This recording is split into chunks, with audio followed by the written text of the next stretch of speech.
Governatore Federica, a Lignano, una città che si destagionalizza anche con il Natale, ha avuto esempi appunto durante le festività, ma anche il presepe di Sabbia ne è un esempio. Sì, con una buona partecipazione, oltretutto in un anno pandemico col Covid, ma ha trovato l'apprezzamento di cittadini che venivano ovviamente da tutte le parti della regione e anche da fuori regione per vedere intanto delle opere d'arte fatte con i materiali del nostro territorio, cioè la sabbia, che è il cuore di Lignano, che è quella che dà economia, sviluppo, futuro a Lignano, la trasformano senza aggiungere alcun tipo di altro materiale e la trasformano in opere d'arte. Oltretutto devo fare i complimenti perché hanno voluto dedicare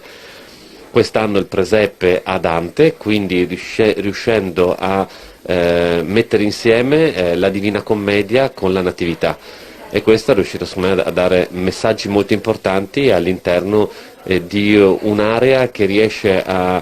coniugare quello che è Lignano e quello che il volontariato, perché in questo caso parliamo di un'associazione, riesce a offrire a questa comunità.